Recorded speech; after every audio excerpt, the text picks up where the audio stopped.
Assalamualaikum warahmatullahi wabarakatuh. Salam sejahtera untuk kita semua. Jumpa kembali di channel khusus kesehatan Ngobrol Sehat bersama Profesor Delfitri Munir.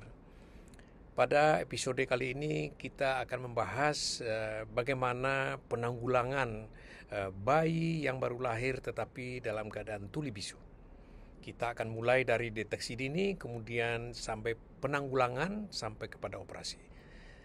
Topik ini akan saya bahas bersama sejawat saya, sesama dokter THT, Dr. Indra Zahreni, spesialis THT KL Konsultan. Alhamdulillah kita sudah bersama Dr. Indra Zahreni, ya, dokter THT juga ya. Kami sama-sama aktivis dalam hal penanggulangan tuli bisu pada bayi ya.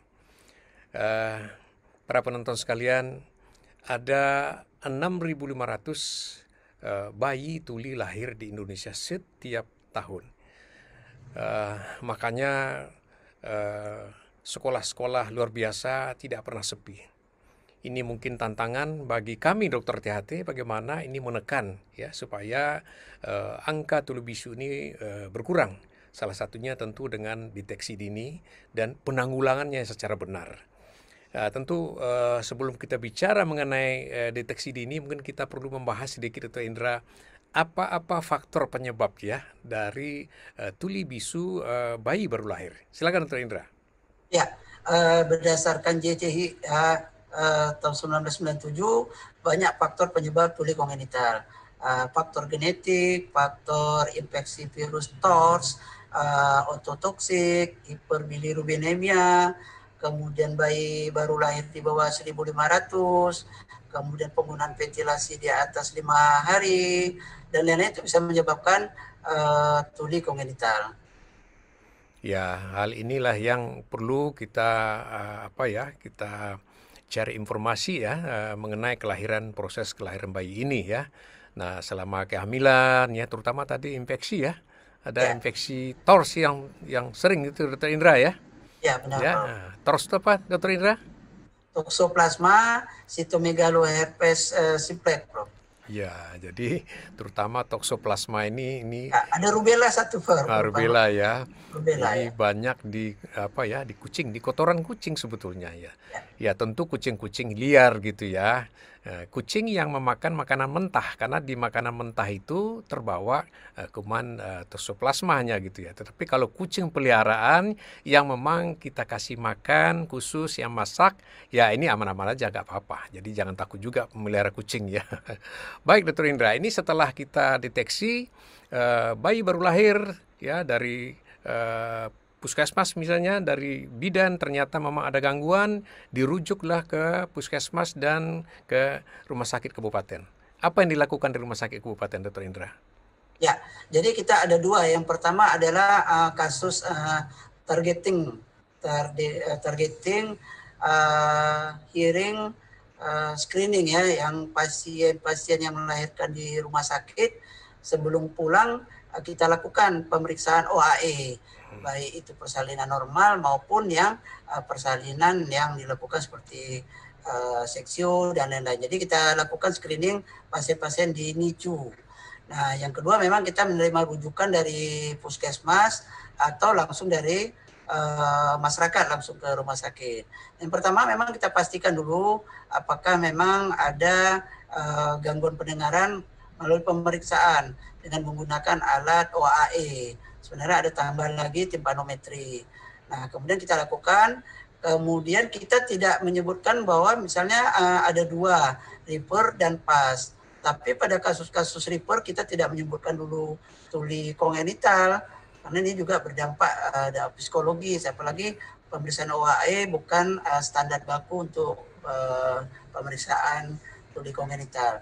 Setelah kita lakukan pemeriksaan ulang pada 3 bulan kemudian, didapatkan hasil yang sama, di mana Ripper hasilnya, maka kita lakukan pemeriksaan dengan menggunakan BERA. Nah, dari pemeriksaan itu nanti dipastikan apakah ini memang tuli kongenital atau tidak. Nah, setelah dapat hasil BERA, memang awalnya kita lakukan pemeriksaan alat bantu dengar.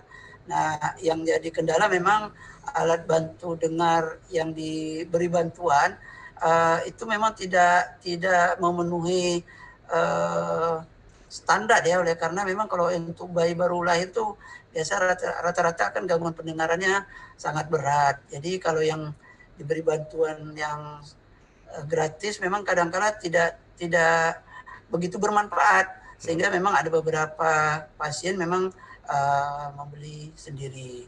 Nah, setelah beberapa lama kalau kita lihat juga tidak ada perkembangan atau hal lain, mungkin kita anjurkan untuk dilakukan tindakan operasi pemasangan rumah siput atau cochlear implant. Ya, jadi karena memang tuli pada bayi lahir itu kerusakannya pada rumah siput ya, pada saraf pendengarannya. Nah, ini yang diganti dengan elektronik ya, rumah siput ditanamkan di telinganya sehingga bisa menggantikan dan dia bisa dengar. Namun demikian perlu juga pelatihan-pelatihan setelah itu. Nah, jadwal operasi ini sangat menentukan ya. Kalau anaknya sudah berbicara dengan bahasa-bahasa isyarat, baru kita lakukan operasi, ini berat ya, artinya hasil tidak bagus. Jadi sebaiknya di bawah 2 tahun sebelum anak-anak bicara.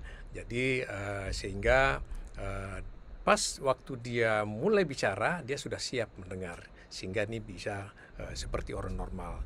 Dr. Indra, bagaimana hasil-hasil dari Aceh Utara dan provinsi yang dilakukan selama ini, Dr. Indra? Ya, untuk pemasangan alat bantu dengar memang kita melihat kalau yang dipasang ABD yang tidak standar itu memang tidak begitu banyak manfaatnya. Tapi ada beberapa kasus yang orang tuanya itu sampai membeli sendiri ya, dan dilakukan terapi bicara juga, AVT juga. Jadi tidak cukup hanya pemasangan ABD, tapi harus dilanjuti juga dengan AVT.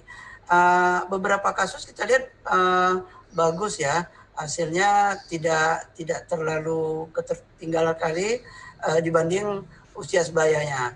Nah, untuk yang cochlear implant kita sudah ada beberapa kasus yang di Aceh Utara dilakukan operasi, baik itu di Banda Aceh kerjasama dengan dari FKUI, kemudian yang di Medan juga, kemudian yang dari Jakarta juga. Alhamdulillah sudah ada komunitasnya. Di komunitasnya kita lihat mereka saling isi mengisi, dan kita lihat anaknya seperti orang normal lah, seperti anak normal yang pada seusianya. Ya, makanya itu sangat penting sekali ya. Kapan dilakukan operasi ya, sebelum usia anak bicara ya, sebelum, kalau bisa 1 tahun sudah boleh dilakukan operasi. Ya, semoga ini bisa membuat pencerahan kepada masyarakat sekalian bahwa deteksi dini ini sangat penting.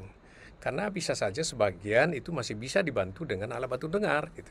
Kalau gagal baru kita lakukan operasi. Baik, Dr. Indra, terima kasih atas pencerahannya. Mudah-mudahan apa yang kita lakukan ini bermanfaat untuk masyarakat banyak, dan segera melakukan deteksi dini pada bayi-bayi mereka, anak-anak mereka, cucu-cucu mereka sendiri. Nggak usah ditunggu dokter tesnya.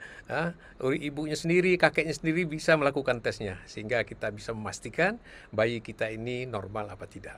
Terima kasih, Dr. Indra. Salam sehat selalu. Wassalamualaikum warahmatullahi wabarakatuh. Waalaikumsalam warahmatullahi wabarakatuh.